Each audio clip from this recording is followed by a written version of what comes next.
CITU സമരത്തെ തുടർന്ന് cement കച്ചവടം അവസാനിപ്പിക്കുകയാണെന്ന് വ്യാപാരി. ഷൊർണൂർ കുളപ്പുള്ളി സ്വദേശി ജയപ്രകാശനാണ് CITU സമരത്തെ തുടർന്ന് കച്ചവടം നിർത്തിയത്. ലോഡിറക്കാൻ കഴിയാതെ വന്ന സാഹചര്യത്തിലാണ് കച്ചവടം നിർത്തേണ്ടി വന്നതെന്ന് സ്ഥാപന ഉടമ പറഞ്ഞു. എൻ്റെ കട നടത്താൻ ഇപ്പോൾ ഇവിടുത്തെ CITU തൊഴിലാളികൾ സമ്മതിക്കുന്നില്ല. അതുകൊണ്ട് ഞാൻ കട തൽക്കാലം അടച്ചിട്ടിരിക്കുകയാണ്.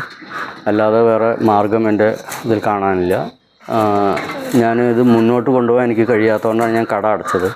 പോലീസിൻ്റെ സഹായം ഇല്ലായികയില്ല. പോലീസ് പക്ഷേ ഇപ്പോൾ ഒരു പ്രാവശ്യം പോലീസ് വന്നിട്ട് ഇവരെ റിലീസ് ചെയ്തിട്ട് കാര്യങ്ങൾ ഇപ്പോൾ ഇറക്കാൻ സമ്മതിക്കും. വീണ്ടും കയറ്റാൻ സമയത്ത് തടുക്കും. ഇറക്കലും കയറ്റലും വരും. ഞങ്ങൾ പോലീസിനെ വിളിക്കണം. ഏത് സമയം പോലീസിനെ വിളിക്കുമ്പോൾ നമുക്കിത് മുന്നോട്ട് പോകാൻ കഴിയണില്ല. അതാണ് കാരണം, ഇത് അടയ്ക്കാനുള്ള കാരണം. കടയിൽ കയറ്റിറക്ക് യന്ത്രം സ്ഥാപിച്ചതിനെ തുടർന്ന് CITU തൊഴിൽ സമരം ആരംഭിച്ചിരുന്നു. ലോഡിറക്കാൻ കഴിയാതെ വന്നതോടെയാണ് കച്ചവടം താൽക്കാലികമായി നിർത്തുന്നതെന്ന് ജയപ്രകാശ് പറഞ്ഞു. കുളപ്പുള്ളിയിലെ സിമന്റ് കടയിൽ കയറ്റിറക്ക് യന്ത്രം സ്ഥാപിച്ചതിനെ ചൊല്ലിയാണ് കടയുടെ മുന്നിൽ CITUവിൻ്റെ ഷെഡ് കെട്ടി സമരം തുടങ്ങിയത്.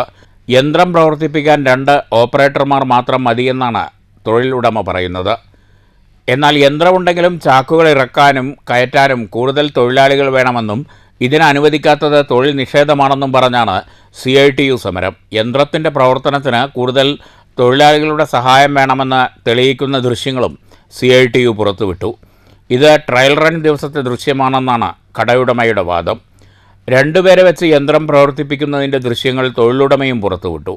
3 മാസം മുമ്പാണ് പ്രകാശ് സ്റ്റീൽ ഉടമ ജയപ്രകാശ് സ്ഥാപനത്തിൽ ലോറിയിൽ നിന്ന് സിമന്റ് ചാക്കുകൾ ഇറക്കുന്നതിന് കയറ്റിറക്ക് യന്ത്രം സ്ഥാപിച്ചത്. ഇരുകൂട്ടരും തമ്മിലുള്ള തർക്കം പരിഹരിക്കാൻ തിങ്കളാഴ്ച ലേബർ ഓഫീസർ ചർച്ച വിളിച്ചെങ്കിലും സമവായമായില്ല. News centre, Shoranur.